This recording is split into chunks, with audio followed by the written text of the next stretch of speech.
সকালে খালি পেটে মেথি ভিজানো পানি খেলে সারবে 6টি রোগ। অবাক হয়ে যাবেন জানলে যে মেথি ভিজানো পানি খেলে কি উপকার হয়। সকালবেলা খালি পেটে যদি আপনি এটা খেতে পারেন তাহলে অনেক ধরনের রোগ থেকে আপনি বাঁচতে পারবেন।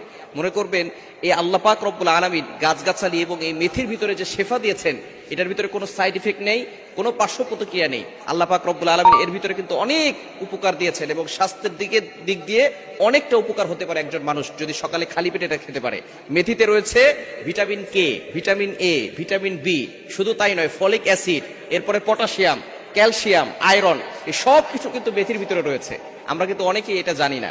আল্লাহ পাক রব্বুল আলামিন কোনো কিছুই কিন্তু অনর্থক সৃষ্টি করেন না। আল্লাহ তাআলা নিজে বলে দিয়েছেন, কোরআন খুলেন 4 নম্বর পারা 14 নম্বর পৃষ্ঠার 11 নম্বর লাইন, সূরা আল ইমরানের 191 নম্বর আয়াতে আল্লাহ বলছেন, রব্বানা মা খালাকতা হাযা বাতিলা সুবহানাকা ফাকিনা আযাবান নার। তো ফেরেশতারা খুঁজে পাবেন না, আপনার রিজিকের ব্যবস্থা হবে না, সেদিন মালাকুল মউত আপনার কাছে উপস্থিত হয়ে যাবে। সেবার জন্য সৃষ্টি করেছেন। খাবার খাবেন, এই মেথির ভিতরে কিন্তু অনেক গুণাগুণ রয়েছে। 3 নম্বরে নবীজি সাল্লাল্লাহু আলাইহি ওয়াসাল্লাম বলছেন, মেথি ভেজানো পানি আপনি খালি পেটে খেতে পারেন।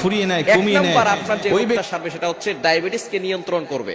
বর্তমানে ম্যাক্সিমাম কোনো বয়স নাই, অল্প বয়সের ইয়াং পিপল যারা আছে তাদেরকেও ডায়াবেটিস আক্রান্ত হয়ে যায়, তারা ডায়াবেটিসের রোগী হয়ে যায়। এই ডায়াবেটিস নিয়ন্ত্রণ করে মেথি। আপনি যদি মেথি ভেজানো পানি সকালবেলা খেতে পারেন খালি পেটে, আপনার ডায়াবেটিস নিয়ন্ত্রণ করবে। দ্বিতীয় নাম্বার হচ্ছে শরীরের ভিতরে যে কোলেস্টেরল আছে এগুলো কমাতে সাহায্য করে মেথি। আপনি সকালবেলা যদি খালি পেটে এটা খেতে পারেন তাহলে এটা আপনার কোলেস্টেরল কমিয়ে দিবে, কমাতে আপনাকে সাহায্য করবে। 3 নাম্বার হচ্ছে শরীরের ভিতরে যে ভাইরাস আছে, বিষাক্ত যে ভাইরাস আছে, এগুলো বের করে ফেলবে যদি সকালবেলা আপনি খালি পেটে আপনি এই মেথি ভেজানো পানি খেতে পারেন। অবশ্যই আমরা সকালবেলা খালি পেটে মেথি ভেজানো পানি খাওয়ার চেষ্টা করবো, তাহলে ডায়াবেটিস নিয়ন্ত্রণ হবে এবং আপনার কোলেস্টেরলের মাত্রা কমবে। শুধু তাই নয়, এরপরে আপনার ভিতরে যে বিষাক্ত ভাইরাস আছে এগুলো থেকে আপনি মুক্ত পাবেন। সকালবেলা একটু আগে আগে ঘুম থেকে ওঠার চেষ্টা করবেন। সকালবেলা আমরা অনেকে ঘুম থেকে উঠি না, ফজরের নামাজ পড়বেন, ফজরের নামাজ পড়ে আপনি সকালবেলা খালি পেটে এটা খাবেন, কারণ ফজরটা হচ্ছে বরকতময়। আমরা সকালের আবহাওয়া, ওয়েদারটা গায়ে লাগাই না। এই সকালের আবহাওয়াটা হচ্ছে মুনাফিকদের নিঃশ্বাস থেকে মুক্ত, আমরা অনেকে জানি না। মুনাফিকরা ফজরের নামাজ পড়ে না। নবী সাল্লাল্লাহু আলাইহি ওয়াসাল্লাম জানিয়ে দিয়েছেন, যারা মুনাফিক তারা এশারের নামাজ আর ফজরের নামাজ তারা পড়তে চায় না এবং তারা পড়তে পারেও না।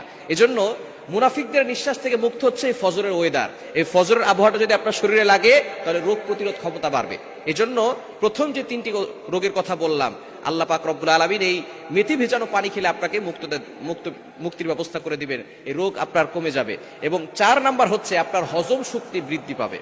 অনেকের আছে হজম শক্তি কম, যদি হজম শক্তি কম থাকে অনেকে দেখবেন আস্তে আস্তে গ্যাসের সমস্যা হয়ে যায়, বিভিন্ন ধরনের তার পাইলসের সমস্যা হয়ে যায়, গ্যাসের কারণে আস্তে আস্তে তার পেটের ভিতরে অনেক বড় ধরনের সমস্যা হয়ে যায়। এই সমস্যার কারণে দেখা যাচ্ছে আস্তে আস্তে শেষ পর্যন্ত কিন্তু তার পায়খানার রাস্তা এমন ভাবে আটকে যায় যার কারণে পরবর্তী সময় অপারেশন করে তারপরে সেখান থেকে মুক্তি পেতে হয়। এজন্য এই হজম শক্তি যাদের কম, আপনি মেথি ভিজানো পানি সকালবেলা খাবেন, দেখবেন আপনার হজম শক্তি বেড়ে যাবে এবং আপনার পেট ভালো হয়ে যাবে, পেট ক্লিয়ার হয়ে যাবে। এবং 5 নাম্বার হচ্ছে আপনার ওজন কমাতে এই মেথি ভেজানো পানি খুবই সাহায্য করবে। অনেকে আছে ডায়েট করতেছেন, অনেকে আছেন যে আপনার শরীরটাকে কমাতে চাচ্ছেন, কারণ শরীর যখন বেশি বেড়ে যাবে তখন কিন্তু আপনি নামাজ পড়তে পারবেন না, আল্লাহর ইবাদত করতে পারবেন না। এজন্য শরীর কম থাকলে কিন্তু আল্লাহর ইবাদত করা সহজ হয়ে যায় এবং আপনি নামাজ পড়তে অনেক সময় ধরে ইবাদত করতে পারবেন, আপনার কষ্ট অনেক কম হবে। এজন্য সবসময় খেয়াল রাখবেন শরীর যাতে করে ঠিক থাকে। নবীজি সাল্লাল্লাহু আলাইহি ওয়াসাল্লামের শরীর কিন্তু অনেক ফিট ছিলেন, সাহাবায়ে কেরামদের শরীর কিন্তু অনেক ফিট ছিল, তারা আল্লাহর ইবাদত করতে কোনো কষ্ট পেতেন না, ইবাদত করতে আরো বেশি মজা পেত। কিন্তু যাদের শরীর বেড়ে যায় তাদের কিন্তু ইবাদত করতে অনেক কষ্ট হয়ে যায়। এজন্য